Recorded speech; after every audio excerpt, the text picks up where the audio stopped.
Come on, Nick. Have you got one? Oh, I'm so unprepared today.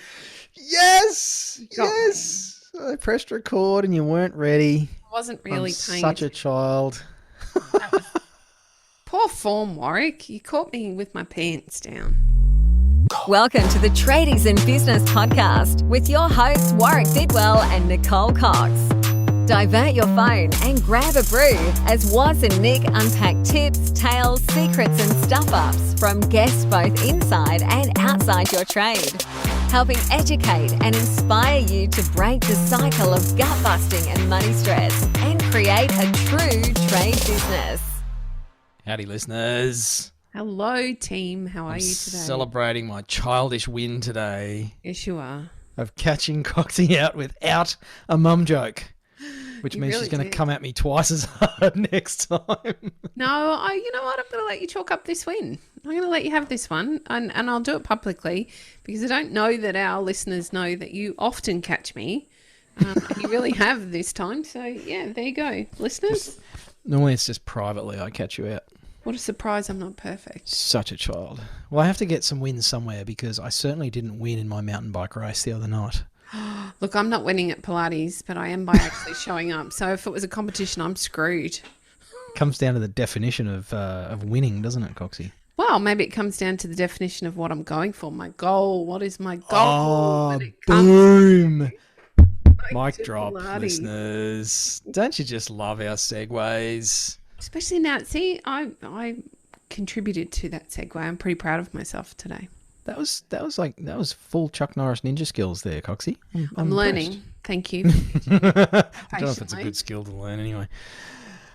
So we are talking goals today, listeners. We're going to have a chat to you about something we see amongst our community of tradie business owners. We've been speaking with trade business owners for many, many years, and we see a lot of issues that repeat, things that come up over and over. So we're going to tackle this one today on the show and have a look at why it seems so difficult for people to not achieve their goals, but to allow themselves to have goals, I think is probably my way of languaging that, Nick. What's your take on this sort of choke point for a lot of people in business? I think for a lot of the tradies, particularly that we talk to, I do think this is an area where tradie ladies and tradie wives have a super skill. They allow themselves the ability to dream about what might be possible. And I feel like a lot of the blokes, unfortunately, get really stuck in the weeds. Sexist as that may sound, let's just call it for what our experience has shown us. And I feel like it can be challenging. Well, number one, I feel like for them, many times they can think it's a bit wanky to have goals in the first place. And so they paraphrase back some of those, I guess, traditional goals: pay off my home, be mortgage free, live with comfort, or get off the tools. Look at me now taking on a manly voice. Idiot. Get off the tools. Yeah, so I think that they rather than actually go a little deeper and search into what it is that they would like, what their version of nirvana or success is, they probably repeat back what they've heard time and time again around themselves. And I think it just comes from a place of fear. We talk about fear an awful lot at Traders in Business, and I feel a lot of this comes from fear because we're frightened of what happens if we don't succeed. You can't see my air quotes. Success is a bullshit word, a bit like failure. I don't believe in either of them. And I do believe that we have the opportunity to determine what our version of the bullshit word success might actually look like anyway.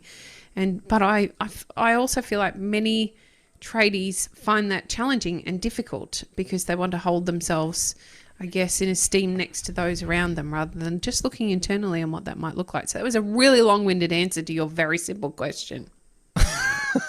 I've infected you with the was waffle. I've got the waffle going on today. Yeah, look, I don't think it is waffle, Nick. It's one of the linchpins for a business owner to connect what you do on a day-to-day basis with your reason for doing it. Now, some of you might choose to disagree with this, and I'll just share my own opinion based on almost a couple of decades of observation of working with business owners, that nobody goes to work for the sake of work. No. We being the royal we, you listening to this, I'm going to assume you go to work, you run your business, you do what you do to earn money so that you can create the lifestyle that you want. Now, whether that's time with family or fishing trips with the lads or getting your nails done every 2 weeks, like whatever the heck it is that matters to you, that's why almost everybody goes to work. And we get our personal fulfillment partly from that. A lot of us derive fulfillment from our work or our jobs. But mostly, and certainly the things that we hear from people, fulfillment comes from lifestyle. And one of the big blockages to not achieving that lifestyle is not actually setting goals around what we want our lifestyle to look like. And I hear things, Nick, from people, and I have done for years, about, I'm just being realistic. Because when we ask people, so what are your goals? What are you doing all this for? And they're like, well, I just want to get the business running more smoothly. I don't want to do paperwork at night. It's like, no. What are you doing this for? Like, what's your end game? What are your goals? And usually there's a fair bit of silence. They're like, well, I don't want to be a millionaire or anything. I'm just being realistic about life. Be good to pay off the car. Like, holy moly. I mean, that's great. They're great things to want to achieve. But I feel a lot of people set the bar low because they've already decided they're not going to achieve it anyway. And so they call that a realistic goal. It's like, well, we'll just get a tent and a second-hand Land Cruiser instead of going, well, let's get a sick caravan and a brand new 79 series dual cab as the goal. It's like, well, that's unrealistic. And it's not. It's not unrealistic. Unrealistic would be flying to the moon without a spacesuit and a spaceship. That's unrealistic. It's not possible. Someone has run their business well enough to be able to buy a brand new Land Cruiser and a caravan and take 8 weeks off travelling around Central Australia with their family. It's been done before by a plumber and a builder and a glazier and a landscaper and you name it. So it's realistic. So I just want to make sure you're not misusing that term and instead talk about what's relevant. Paying cash for a brand new Lamborghini might not be a relevant goal for you listening to this podcast. If it is, then good on you. I want to see a photo of the Lambo. But for me, personally, it's not relevant either. So you'll have goals that are relevant to you, and that's okay. They don't have to be like everybody else's. And Nick and I, through our Tradiepreneur program, we don't care what your goals are. We're not trying to get every tradie to have a freaking yacht and a private helicopter and all that palaver, because that's not relevant to probably 99% of our members. So you need to embrace what's relevant for you. Do you want me to give you a go, Nicole? I don't really know what else to say off the back of that, except that maybe you and I learnt some lessons. Well, I think you'd already learnt them and you let me stumble across them myself because you are generous in that way. You're welcome. Learnt some of these lessons just at the end of last year. So I don't know if we've shared on this main podcast. We do have another one for clients only. I'm not sure if we've shared that Warwick and I ended up the year last year really burnt out. We were really shattered. We spoke about, just this week, we were talking about the resentment for not what we do with our clients. That's very different. However, I at least felt some resentment around some of the vehicle that gets us there, if that makes sense. Some of the back end stuff. Yeah. I was really feeling resentment around that. If I could just talk to clients all day, every day, I would have been really happy, I think. But I was exhausted. I was just exhausted. I'd had enough. And so it, I guess, led to some pretty big realizations about my own goals that I'd forgotten were relevant to me, and they were actually quite achievable. And off the back of that, Warwick and I have been able to make some great change to our business structure this year to support the everyday livability of some of those goals. And they are as humble and as small as having a long weekend once a month. It's not a big deal. It's not huge. Our business can sustain that quite easily. Your business could sustain that for you if that's relevant for you quite easily. And yet it's not something I had ever thought about as a way to achieve what I want to achieve right now. Because I think the other thing that we do as business owners is we tend to think, oh, I'll achieve that. Like that's the end goal. We think about those end goals instead of how we can actually incorporate some of those goals into our everyday life. So in some of those conversations we've recently been having about getting off the tools, for some people that looks like being able to play cricket on a Saturday because you haven't flogged your body all week long on the tools. For others, it might look like going away camping once a quarter for a long weekend, or catching up with your mates at the pub, or going for a surf, or there's 100 things that you might like to do that you can actually incorporate into more of your everyday rather than it being an end goal. You know, paying off the house. Right, excellent. I can put my feet up now, I can retire. Well, instead of doing that, because I guarantee most of you probably won't want to retire. I'm looking at my dad now who's 70, almost 71. He's not retired. He doesn't work very hard, but he's not retired. I'm looking at my father-in-law. He's the same. Still a builder, still building. He's actually the same age. He's 71 also.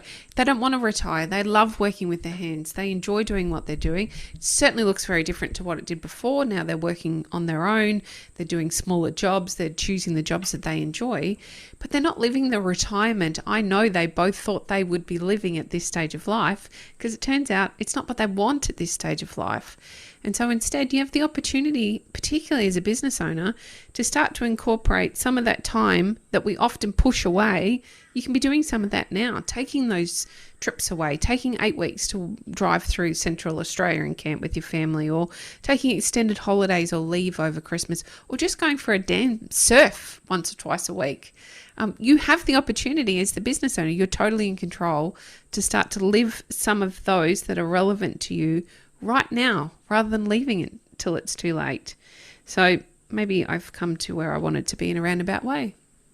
I'm going to pick up your thread there, Nick, and talk about one final catchword, and that's this idea of things being achievable. Mm-hmm. Again, we sit in something of a privileged position where we sit outside your business. So you sitting there listening to this, it's often said, oh, well, that's easier said than done. Well, everything's easier said than done. That is such a dumb statement. It is. I can say that I could win the mountain bike World Cup. Of course, that's easier said than done, right? I'm scoffing not so quietly here. Left my run a little bit late in life. And yet it's not impossible because it's not an unrealistic goal. It's been done before. People have entered a new sport in their 40s and 50s and then taken world titles. Yeah, it's in their age group, and yeah, it's in their weight class, or it's in Grandmasters or whatever you like. You can put all sorts of caveats on that and write it off and say, yeah, well, but it wasn't this or it wasn't that. And that's just BS, talking down achievement. And you do this for yourself before you even get started. You say, well, that's not achievable. 8 weeks around Australia, or 8 weeks in Central Australia in a $100,000 caravan with a swanky new tow vehicle with the whole family, that's not achievable. And my challenge to you is, why not? Mm-hmm. Why not? Now, if you list out all the reasons why that's not achievable, Nick and I could very easily come up with a plan with you for how that is. Because we sit outside your business. We don't have the emotion. We don't have the fear. We don't have the self-limiting beliefs. We don't have any of that stuff. And this is where we're able to actually get great results with our tradiepreneurs, because we have the advantage of a disconnect from all of the stuff in your head and your heart, all of your history. And from a functional point of view, I pretty much guarantee that any goal you've got is achievable. Given the right time frame, the right plan, the right business model, and the right level of execution. And that's all that's lacking from any of our lives. I could be making a lot more money than I am. I could have a lot more free time. I could have a lot more toys. I could have a lot more health if I'd executed at a higher level and I'd had better plans. So we're all guilty in some respects of coming up short, But the flip side of that, listeners, is we all have the opportunity to improve our levels of execution and planning, to improve our personal insight and make a lot more things a lot more achievable in a lot shorter time frame, which all leads to this idea of getting off the tools. We talked about it about 4 episodes ago, I think, and what that definition looks like for people.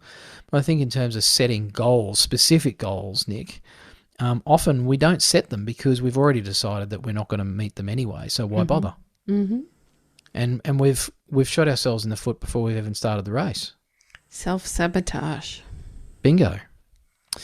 So if you ever utter the word realistic as a reason why you set the bar where you set it, and if at 2 o'clock in the morning when you're lying there awake thinking about invoices or the kids' lunches or whatever the heck goes on for all of us when we don't sleep, if ever there's that inkling of something else, just that little daydream or the wish, I wish we could just take a week off. I wish I could just go fishing up north like I always wanted to.